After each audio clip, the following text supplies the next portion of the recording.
Okay, so how did we do that?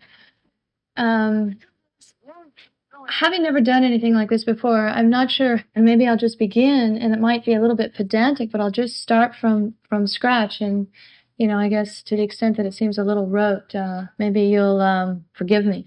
But anyway, let me just kind of give you what the sort of mission parameters were in a sequence like this. One was it read as a completely seamless experience that, given the underlying theme of the movie, which is a picture that takes place 4 years from now, at the eve of the millennium, in the year 1999 to the year 2000, where a technology exists that enables you to record other people's experiences directly off the cerebral cortex, basically using the optical nerve as your vantage point. Okay, so this sequence read as a pure and seamless, uncut experience. And I really mean pure and uncut. Okay, you read it as a filmmaker. I also developed the script, but when you're developing and you're writing and you're using, the keyboard, anything is possible. Then you've got to switch hats, and now you've got to start thinking as a director, how are you going to accomplish this? And how are you going to accomplish this on film, 35 millimeter? In videotape, this is maybe a 6-minute sequence. On videotape, you're not hampered by by magazines and the fact that, film will run out and the amount of light that you need, the light levels. You're shooting all at night. I'm seeing 360 degrees. So none of those kinds of concerns, well, let's just say the concerns are exacerbated once you have to shoot this in 35 millimeter. All right, so now how do you do it? No existing camera was going to give me, and I tested every camera out there, even the smallest, lightest one that was available to me, like an IMO, would give me that would replicate that kind of incredible mobility that the human eye has. When you just look around the room and you take for granted the kind of very fragile, flexible mobility that the human eye has. So we started out by realizing no camera would accomplish this that existed out there. So we had to build a camera. This was about a year before we started to shoot. And we built a camera that literally could fit in the palm of your hand. It weighed 8 pounds. It was 35 millimeter with interchangeable lenses, prime lenses. And we outfitted it with a kind of modified Steadicam rig, which enabled you to give you the kind of fluidity of Steadicam. But I didn't want like a Steadicam attitude, meaning I didn't want it to feel really kind of graceful and floaty, because that's not the way. If you were running up those stairs and you were running away from somebody who was shooting you, you would not sort of float up those stairs. You'd be pounding up those stairs. So I needed, if we simply did it handheld, you'd be throwing up in the audience watching it. I mean, literally, you'd need air sick bags. I mean, this is just one challenge in making this. So what I did is I gave it. There's a piece of equipment that I use for Point Break. There's a foot chase in that called the Pogo Cam, which is a camera that weighs 18 pounds, which is gyro stabilized, but it has no through the lens eyepiece. It has just a kind of a wire on top of the camera, so you kind of vaguely know what you're framing. So I wanted to kind of give this Steadicam a pogo attitude, and the Pogo Cam is just something you simply run with. It's on a stick, camera's on a stick, and it has a gyro stabilizer at the bottom. We kind of adapted some elements from the Pogo Cam to the Steadicam with this new 8-pound camera, and there we finally had, and this I'm talking a year, with a lot of experimentation, we finally had a camera that could execute this, which I know looks really simple, but it wasn't. The other thing, just to kind of get us to the beginning, was I did storyboard the entire movie, and especially these POV, meaning points of view sequences. I say POV because these are sequences meant to be recorded directly off the cerebral cortex using the optical nerve as your lens. Hence, we call them POVs. In the movie, the vernacular that the character uses are clips. These are clips that are sold black market because the technology is illegal at the time of 1999. The technology isn't legal for civilian purposes. It was developed by the federal government to replace the audio wire for surveillance purposes. And it is legal in the federal community, but not on the street. And our character, Lenny Nero, played by Ray Fiennes, in an underground world, sells this technology to people who want to experience a kind of thrill, a vicarious adrenalic drive or anything their mind can imagine. Here at the very beginning of the movie, we have somebody who is in the middle of a robbery that clearly goes south, and it doesn't end up so well for the person who is recording this event, and this will then become part of the tone and texture of the movie. From this point on, you realize that anything is possible in terms of these recorded events. Another challenge in the film is that we chose to open with this clip fast and furiously to give the audience a kind of quick learning curve. So you understand when you're in a POV sequence. You understand a very simple, quick visual language when you're in POV sequence and when you're in objective storytelling. I suppose I could illustrate that if we were to go on and show you the next scene, which is shot objectively. But not objectively as opposed to subjectively, which is what this is. This is pure subjective camera. And we did that by creating both the illusion of a continuous and unbroken sequence, as you saw, and the shredding, which you see at the very beginning. There's a kind of computer-generated shredding of the image, and also through sound. So you instantly know you're in the POV, and you're going to experience somebody else's experience until it ends, and then the story continues. That's what I mean by the shredding. It's a style that actually took a little bit of time to develop, like about a year.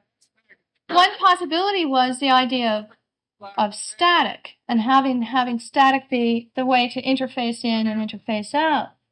But it felt too much like a video artifact and not a digital artifact. And I wanted this to appear to be absolutely digitally generated, and thinking that that would be the technology of choice.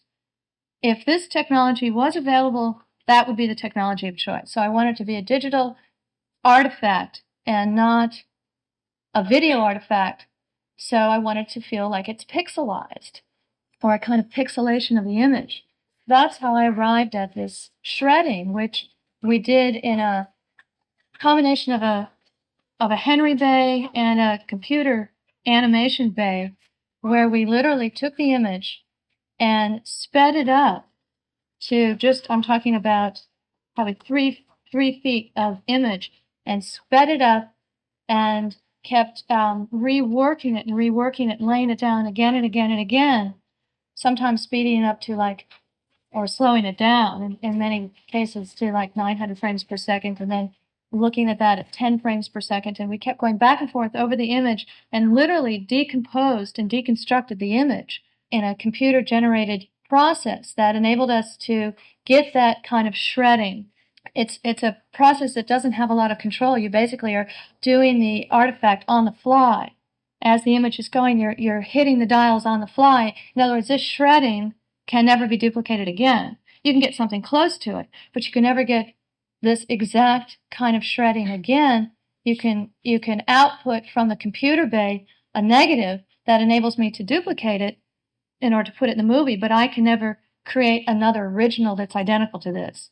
So I created maybe 100 different versions of this particular shred, some that had solarizing, some that had more color contrast, less color, less saturation of the image, higher saturation of the image, more pixelating, less pixelating. This in and of itself was a kind of visual language that took a lot of research and development, because that had never been done before, the kind of manipulation of the image. And I wanted a kind of immediate visual language that told you, the viewer, you were instantly in a POV. The other element that helps this learning curve, in other words, this instantaneous knowledge that you're instantly thrust into a POV and you're watching a POV, is going to be sound. And to achieve this shredding sound, this tearing of the image, which was sort of how I wanted it to feel like it began. In other words, like reality shreds literally and tears, and suddenly we're in this point of view, and then it digitally decomposes at the end. But through sound is another way of giving you the impression that the shredding is happening. To achieve that, it's basically created with sound, that is digitally created as well. So in other words, without that technology, I'm not sure it would have been a much cruder result. And then panning that sound as the image is shredding, and as you see, the original shot is moving, if you can see, to a certain extent, is moving from right to left. It's a complete 360-degree settling on the record deck, and that's when the image clears up. And the sound is panned from right to left through the surrounds, through the matrix of the surrounds, through your center speakers, and back to the right, where we settle on the recorder. So I think sound is very important to achieve that shredding and decomposition of the image as well. Let me just back up for 1 second. In the shredding, my biggest fear was that I was going to have to end up with an entire sequence that was going to be an optical. And to have built a camera, 35 millimeters, spent a year designing this, the last thing I wanted was to lose generations just because I needed that shredding at the beginning. So that was another mission parameter or objective that I had, was to achieve that shredding and not have to lose a generation. So in fact, what happens is once I do make that shred, it clears up in a hard cut that's made indistinguishable because the camera is moving so quickly. So that's another thing that that made this all very complicated, yet the end result is designed to look fairly simple. Now we're actually in the car and we're gonna go to this robbery. I wasn't able to find a contiguous location that gave me a street, a back of a restaurant, 6 flights of stairs, a rooftop, a roof that I could jump from one roof to another, and then on which I could drive. So we'll walk through all of the locations, but in the car, which is a street about 5 miles from the restaurant, is my camera operator, and the camera is not mounted. It's held in his hand, in his right hand, and I wish I had a photograph of this car. It's a car that we had to cut the roof off and open up and take out the top of the trunk. So you have in the trunk of this car, because I was seeing back, I was seeing forward, I couldn't be towed, I couldn't have my camera crew back there. All this had to be a self-contained unit. I have my camera operator dressed in the character's clothes. I have his right hand holding the camera. His left hand is an active hand that we use as part of the character. The right hand is a stuntman who is laying prone in the trunk of the car, who is also dressed in the character's clothes. Now that then completes the right hand. Now this takes a lot of rehearsal because that camera's here, and in order for those shoulders not to look like, because you know your shoulders feel obviously fairly symmetrically placed on either side of your head. However, if you've got 5 people making up this one person, that's a little bit difficult. So I have this camera here. Here's his left hand, so he has to kind of adjust. And that stuntman, who is literally laying belly down in the trunk of the car over the back of the seat of the car with his right hand, is that one character's right hand. So when the gun is thrown to him, when the stocking is thrown to him, which I'll show you, the stocking being probably the single most difficult thing to execute in this entire movie, for both hands to work with absolute synchronicity and coordination. I mean, just imagine something very simple you do by yourself. You take the stocking. It doesn't only have to go over the person's head. It has to go over the lens of the camera, because the lens are the eyes. Believe me, my crew looking at me when we were proposing how we're going to do this was, you want me to what? So here's the camera, basically, like this. Here's his left hand. The stocking gets thrown. He has to grab the stocking. Instantly, this guy back here has to act like this is the guy's right hand, and we have to adjust the camera so he can see, so it can't be right in front of him. He has to be able to see. There has to be some coordination there, and these hands have to work as if they are a united pair, pulling the stocking really quickly over the face. And meanwhile, the cameraman, because there are no actors other than the 2 actors in the front seat, but this person is also a character in and of himself, is also reading lines while all this is happening, which I then put voiceover to later, but at the time, so the timing of it is correct, and and there is some kind of reality and pace to the sequence. He's back there saying, you know, what? You never give me the auto. I don't want the auto. I want, I want the auto. You always give me, you always get this piece of shit, etc. So he's back there trying to hold the camera, operate the shot, put on the stocking, coordinate with the stunt coordinator, and read lines. Now, I also have a focus puller who is also residing in the trunk. My focus puller is a brilliant, brilliant focus puller. So you can imagine seeing this car. If I could just show you this car moving down the street, the back of it is sparks are flying because I now have about, and equipment. I've got a monitor in the back. So you have Mike, the focus puller, who's remote. He's laying prone over the stuntman's legs, whose belly is over the back of the seat. He's laying prone, looking at a monitor about a quarter the size of this, with his remote-controlled focus puller, trying to guess where. Okay, now the stocking's in the front seat. Now it's hitting the lens. He's pulling focus back there as the car is, hitting bumps and as a result of the weight in the back seat of the car, and lumbering down the street while all the actors, including the cameraman, are saying the lines. And there's no cuts. The entire length of that street, there are no cuts, obviously. There can't be. I mean, that's what it's designed to give you the image. There are no cuts until the end. To the educated eye, probably the slightly uneducated eye, obviously there's a cut where you get out of the car. A cut that I tried very hard to disguise, but there had to be a cut there since this street lived about 5 miles away from the restaurant. So I had to cut. I had to, create sleight of hand the illusion that this was an entirely contiguous piece of physical information. So as we get out of the car, what happens is the camera whips right and then gets out. Then we get to our other location, and the camera again whips left to right.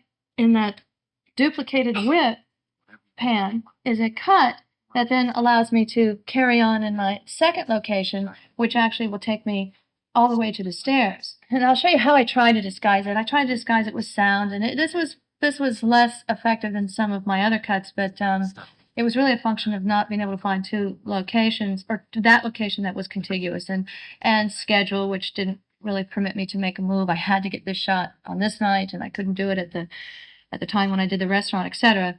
Now we're going to go into the restaurant. This restaurant is a place, and this is all continuous. The entire sequence, and I'll show you, is continuous from the point when we leave the car to the point when we start up the stairs. And we are literally going across the parking lot into the front door. We hit the bus boy. We knock him out.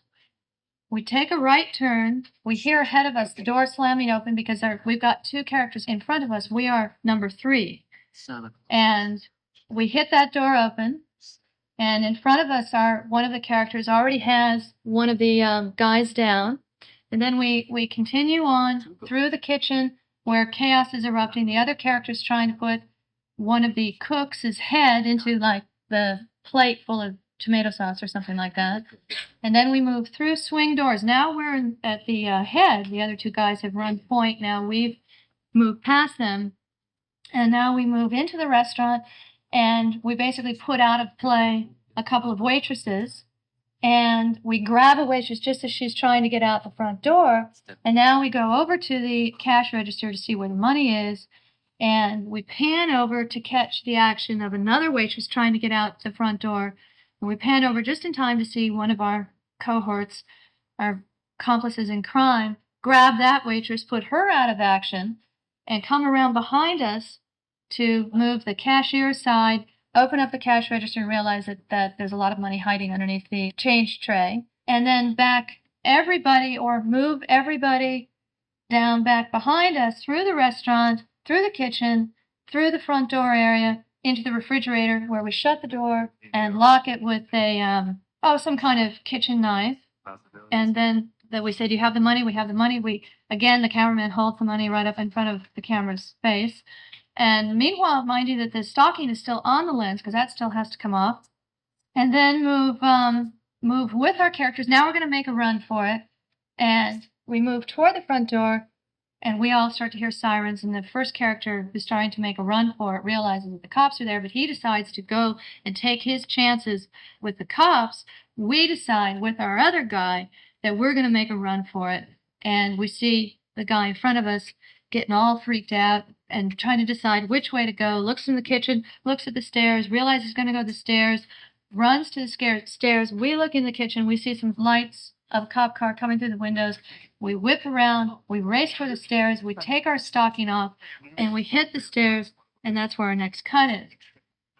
But you have to appreciate that's a lot to accomplish in one take with one setup of lighting, basically, where I'm seeing 360 degrees. So we had to build in a lot of light gags that look like set so that I could be constantly whipping. I'm seeing the world.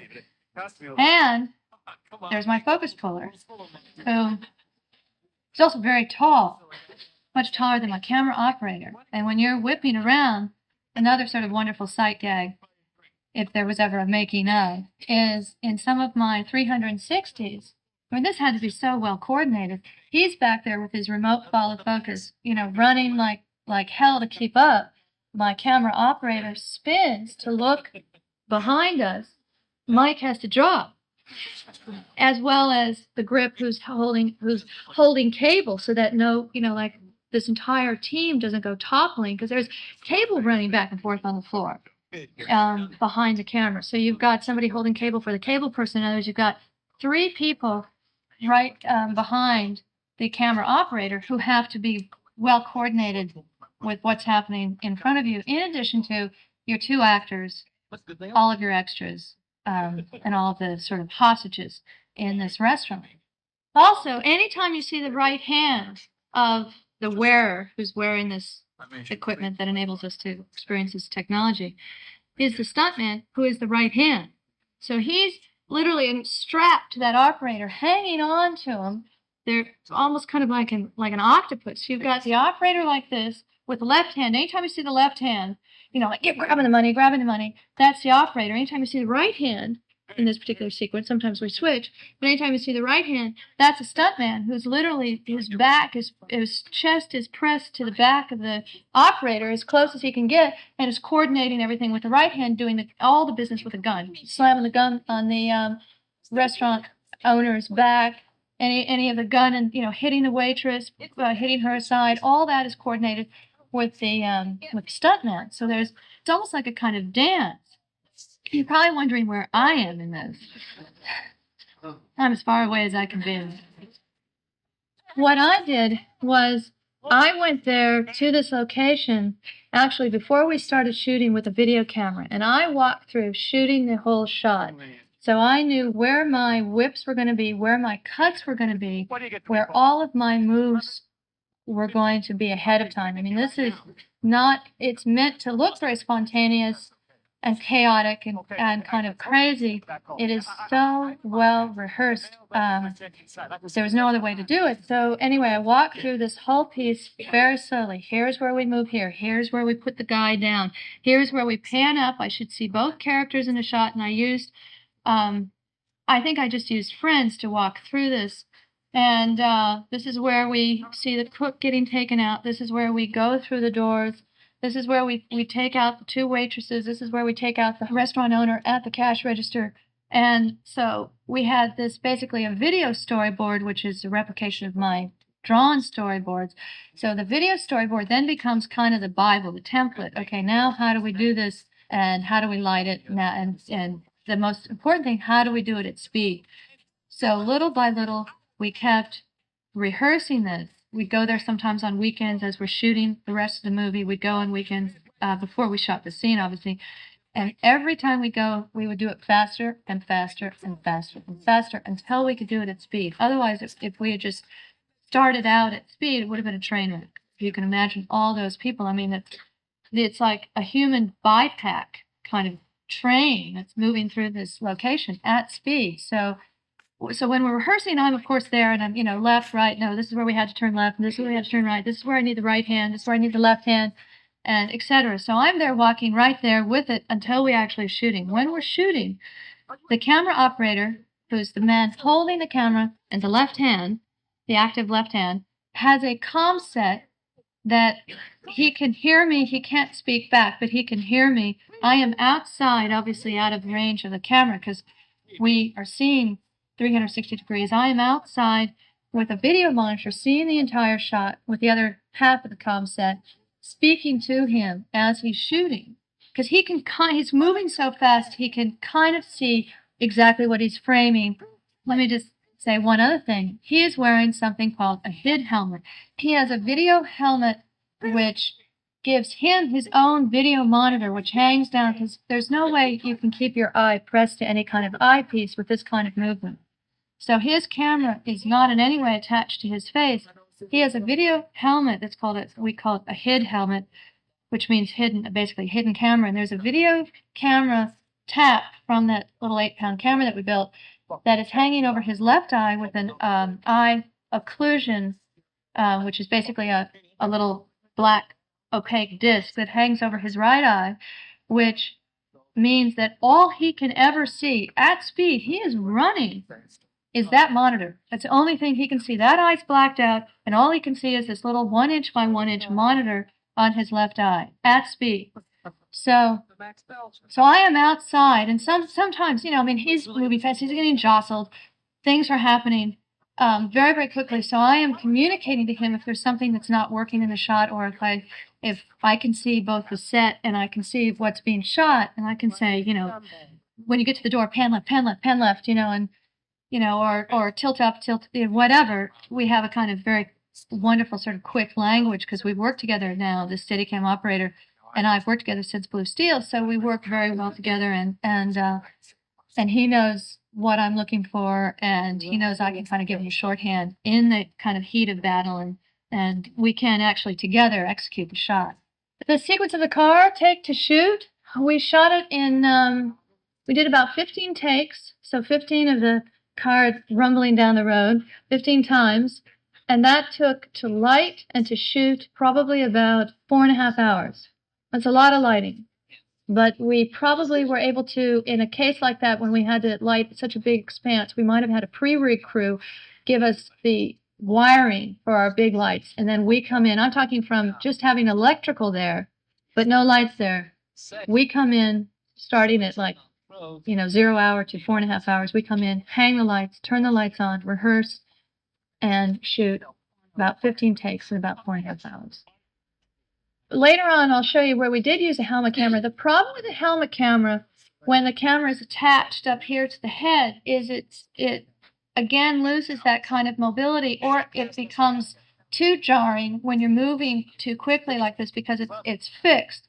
So what this handheld camera with the kind of stripped down Steadicam apparatus takes away some of the movement, which really would prevent you from even understanding the image. You would have to take a Dramamine to experience this. Even as it is, it's a little intense in some places. But on the other hand, there's a sequence coming up which could not be executed any other way but with a helmet camera. The other problem with the helmet camera is it's very heavy. It weighs about 30 pounds, 28 pounds. And I don't know if you've ever put like a 28-pound weight on your head. It's tremendously, probably not very many of you have. It's very, very bad for these vertebrae right at the top of your neck. And it's just a very cumbersome, there's like kind of weird fluidity to it. I did a lot of tests with a helmet camera thinking that's how I was going to be able to execute all this and not have to build a camera. And every time you turn your head, the camera would turn and then it would settle. So it'd be this weird, which is not like the human eye at all. I need to whip and lock, but it would whip and kind of float to a stop, unless you put your hands up and stopped it, and that couldn't happen because I needed the hands. So, and also it's to the side, so you'd end up with photography that looked like, you had about a 4-foot span between, 4-foot wide shoulders. It was weird, and I couldn't interchange the lenses, so it didn't allow me the kind of pristine image I was looking for. We shot, actually, that restaurant, what you just saw, we shot the last night of photography, and that was our wrap night. Now, we spaced them out, and that was really due to the schedule and to location. Like, this was that street. The reason it couldn't be shot where the restaurant was shot was because I basically used a tail of a street that I was using for some of my riot footage.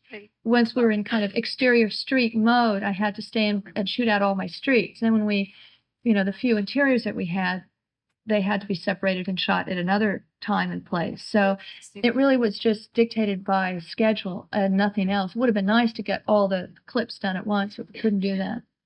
In the clips, these were all, we got a scratch track. What would happen is the sound man would come into a location like that restaurant, and he would pre-rig the whole room with mics everywhere.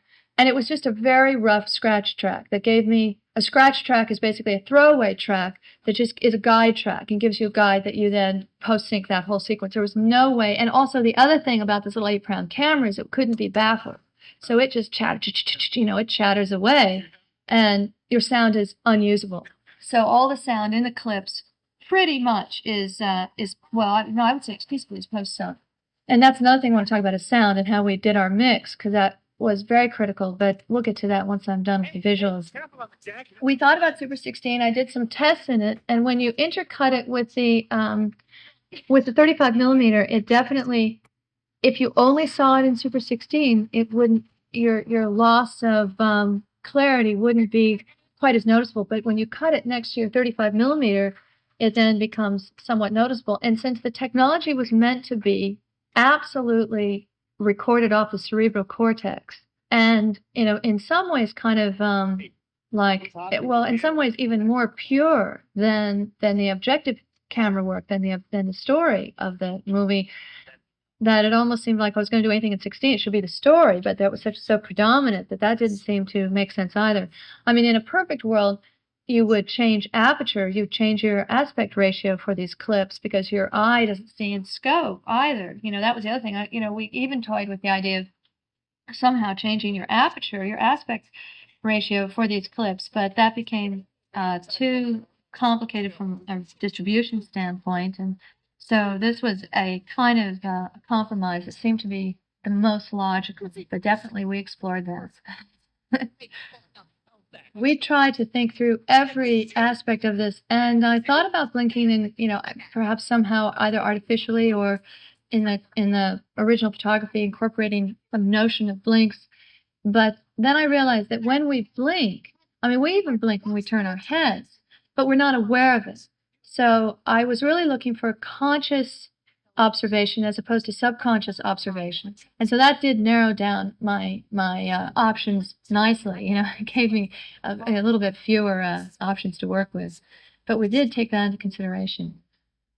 I suppose we could have morphed it, but then my problem was, first of all, expense, time. And when I say morph, you could kind of just blend those images. You could literally just blend it, like with some kind of paint application program. But then I'm into an optical for the entire car and the entire restaurant. And that I didn't want to do, because the minute you get into an optical, you're going to lose a generation, and you're losing a generation anyway with your release prints. I was Super 35, which meant that you have to do a squeeze flow up anyway to enable you to be released anamorphic, which is the 235 scope ratio.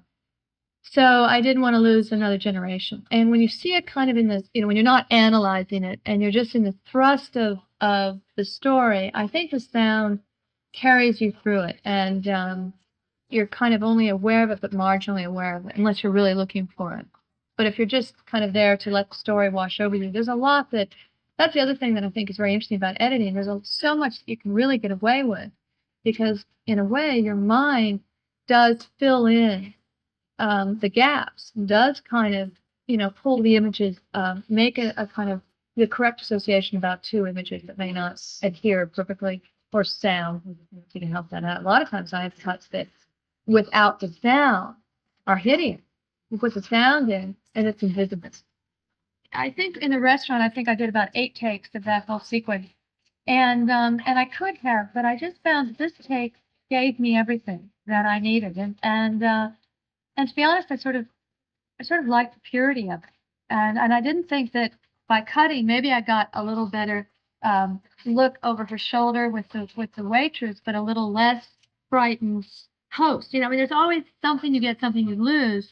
And I felt this just had an overall kind of seamless quality to it that I felt was worth preserving. You know, I was sort of proud of the fact we were able to kind of do it all in one, and I wanted to kind of protect that. And now also in that is the stocking coming up. You know, as we with the right hand, stuck pointing of his hand as we're running to the stairs. Oh, I think that because the credits come at the end, they're not really because this is sort of your kind of like your credit sequence in a way. I mean, there's no credits, but this is your instant. It's almost like being the top of a roller coaster, and you know the guy flips a switch, and you're going into you're right into the movie. And in the other two cases, the film starts in a much more sort of leisurely fashion, and so that's kind of like a curtain. The credit sequence is kind of like a curtain being pulled aside slowly.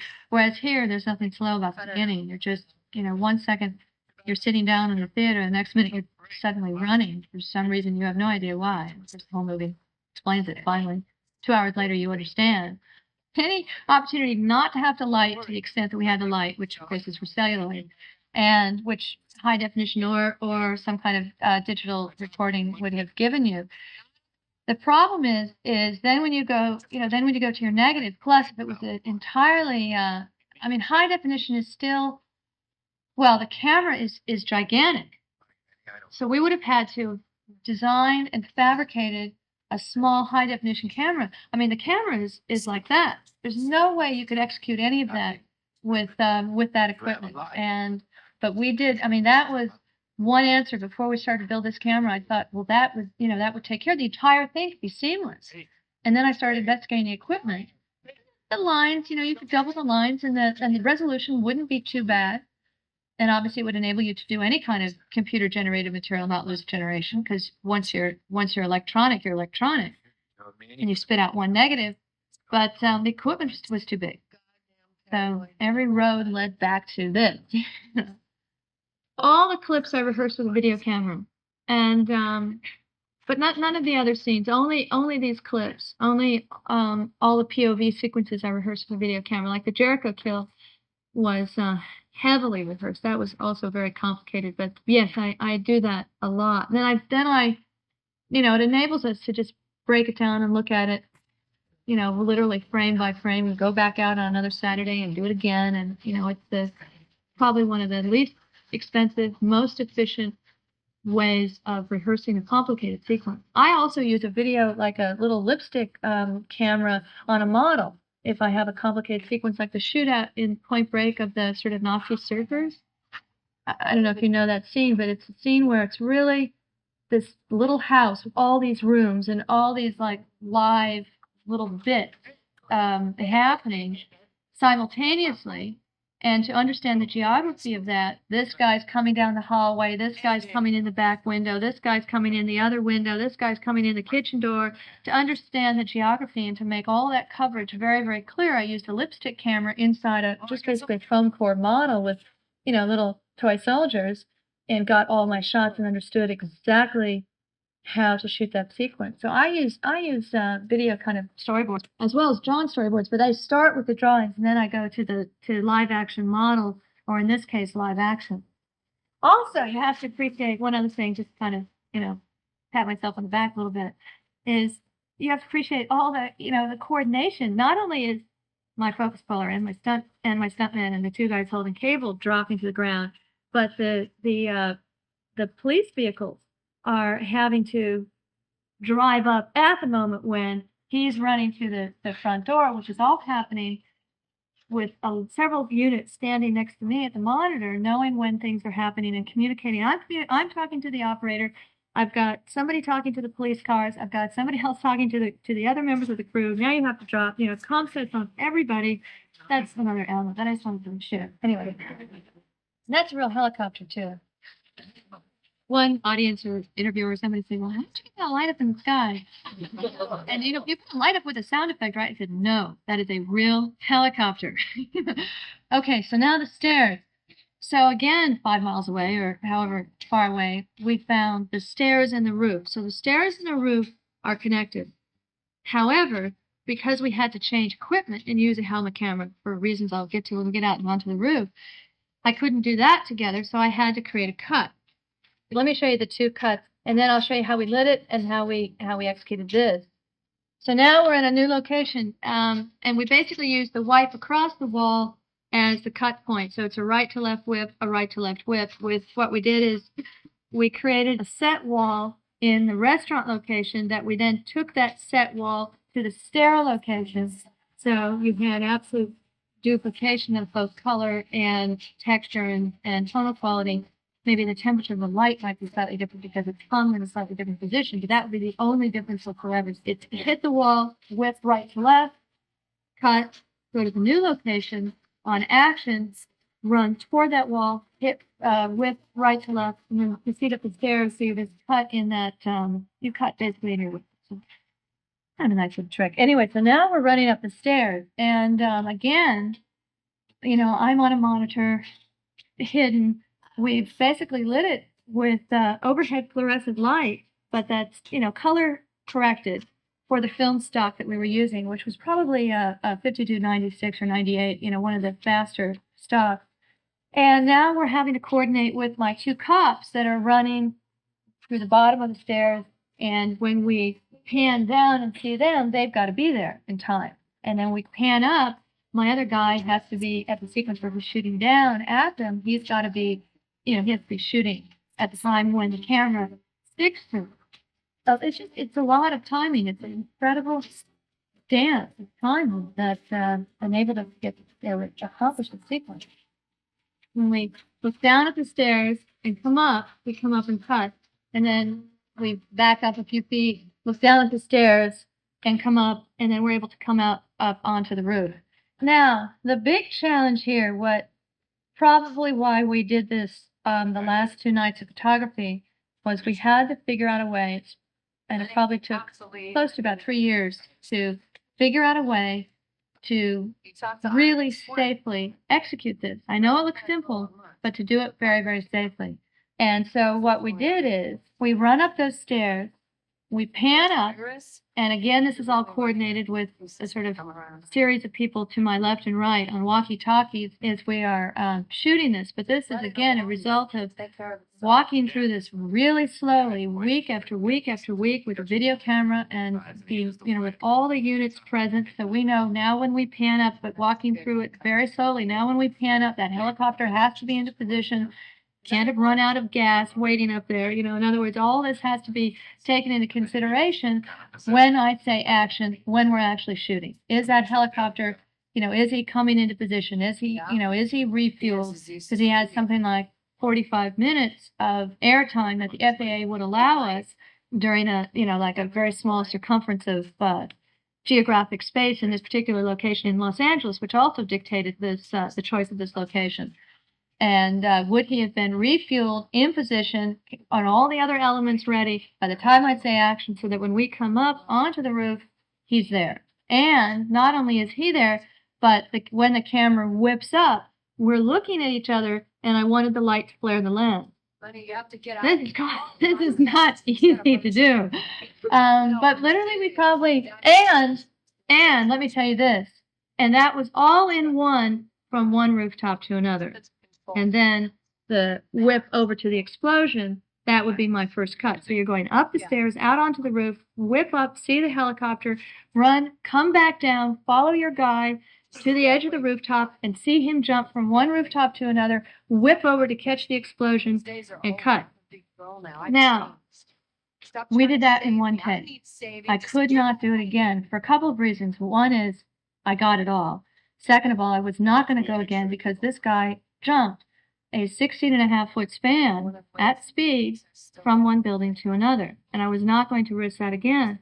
However, I did have an airbag at the bottom, which took a long time to disguise, and I'll show you, of course, we'll go back and look at it, but it took a long time to disguise. There was no way he was going to jump from one building to another without every precaution being taken care of. Now, he is the one, that person running in front, which is a stuntman. At the time when I cut to the stairs, I actually change actors. I go from the actor who's doing all the kind of jive stuff in the car and the great stuff in the restaurant to a stuntman, because this is a stuntman that makes the jump. He's been through makeup and wardrobe, and he looks exactly like my actor, but I had to make that cut, not for technical reasons, but to change actors, because I had to move from an actor who could not make that jump, nor would you let the actor make the jump, to a stuntman who could make the jump. Now, he is the one, when you're working with a situation like that, he is the one that absolutely controls that shot. He can say cut. This is the only time when, other than a director, in an issue of safety, somebody else can say cut. And you completely, as a director, you say the set is in your hands. You are the one saying action and cut, or I say action, but you are the one who says cut. You have the set. It's yours. If you feel uncomfortable, you feel like you're not on the right step, like a horse going to a jump, you're not, you somehow you want to go again, you're not psyched up for it. Even with the airbag, it's a really dangerous stunt. This is a 7-story high building. You're looking at hitting who knows what. You could hit the side of the wall, you could miss. There are a lot of things that could happen. So I give I basically said to him, I'll give you the set. If at any point you stop, then fine, you just stop and we cut. Or if you want to go forward, obviously you're going to go forward. Now, let me tell you the other thing that's difficult. I have my cameraman, my operator, who's running at speed with the camera, with this HID helmet, with the video monitor right here, and that I occluded. It's a really dangerous situation.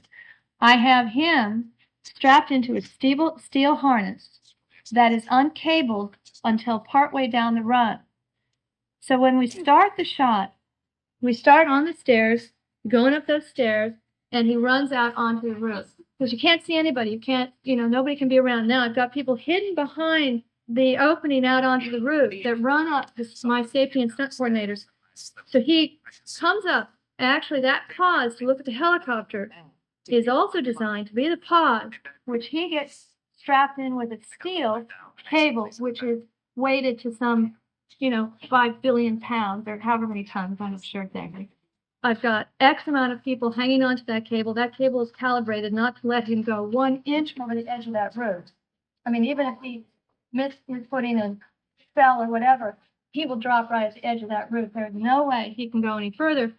But that's why that timing where I cut to the stairs, I now have my stuntman who's controlling the shot, running the show, running up the stairs, running out onto the roof.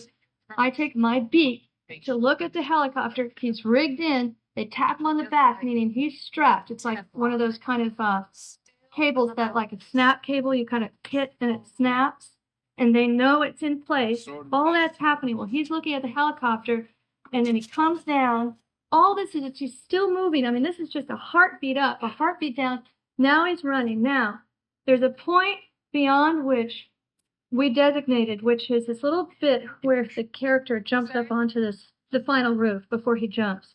Anyway, once he's on that place, it's kind of one of those points of no return, he said. He is not strapped in. Your stuntman, as you will see, has no safety cable. He has nothing on. Nothing's been painted out. He is there running, and he is going to jump that roof. And the kind of point of no return was after that leap. He said if he made that leap, he's going too fast to stop anyway. So if he chooses to stop before that little jump, and I'll show you where it is, then we cut and all of that. The minute he made that leap, I knew we were going. And as a director, it's probably the most frightening moment of, even more frightening than opening up the film at the London Film Festival, is that moment right there when you know this guy who is basically there to execute an extraordinarily difficult shot for you, putting his life in danger, even though and he has signed off on every precaution we have taken. We have an ambulance at the site, we have the airbag, we have medical team, at the ready. He has absolutely no protection whatsoever. He is there with his basically educated sanction of this sequence and how it was going to be executed. And this was about 2 years of planning that went into that one run and jump. And we did it the day before, the last day of principal photography, because it was so complicated and because it was so dangerous. And that's the most dangerous and probably the most difficult single piece of photography in the whole movie. But he obviously made it to the other side. And he was perfect, and we panned over, we cut, and my cameraman, that's the other thing too. You know, you're running to a ledge like this. I mean, but full out running. The cameraman has to jump that little ledge. He's jumping and running. You have to appreciate he's carrying the camera and he's running, jumping that little ledge. It's like running across there and up to here. And he's running. Once he knows we're going for it, because he sees the guy go for it, he knows he's got to. He's running. His life is in the hands of that cable, which he hopes is cable. He can't look back and check. He can't do any checking himself. It's just the trust of the team that he has behind him. So it's running behind him, hanging on to now the steel cable, hoping that he won't trip, and his footing is such that he'll stop when he gets to the edge of that roof. And of course, my stuntman jumps. It almost looks effortless for him, but of course, all of our hearts had skipped a beat. Gets to the other side, he rolls. He's perfectly in character, and my cameraman runs, gets to the edge, and looks over. Now, he's also leaning over the edge. I mean, he's out over the edge, hung there by that steel cable, which is now held taut. So that's what's holding him. But he has no idea that cable's there. That cable, when I said action, he started completely without any apparatus other than his harness. That's a lot of trust. All right, so my stuntman makes the leap. We make the look over, and what you see down there is, in fact, an airbag that is painted and airbrushed and dressed to look like cement, with garbage and twigs and dirt and all kinds of stuff. But in fact, that is an airbag that's like 8 feet deep, that spans the gap of that alley. Then once we look, we pan over. That car explodes, which was basically the character who ran out front door and wants to face off with the. Basically take his chances face to face with the cops, and he then gets into kind of a bit of a car race and a game of chicken with the cops that ends in his car exploding, and that's basically his death. And we then whip off that explosion to the left. I say cut. That was a whole shot. That was all in one. Now we pick up from that explosion right to left. We make a cut on the whip again, and here's my actor over there saying, "Come on, jump, come on." Now, unfortunately, had we, the character, not hesitated there and maybe made our leap, maybe we would have made it, but we hesitated. And that was that was what seals his fate. So just remember, he who hesitates is lost. And he turns around, he hears the cops behind him. Oh, there's so much to tell you in sound. Anyway, the sound, obviously the heartbeat starts to take over, and I'm panning that from speaker to speaker. And we pan the cops' voices coming from behind us. We hear them running around in the corner saying, "Stop, you asshole," whatever they're saying. Their weapons are drawn. And on that whip back is my next and final cut.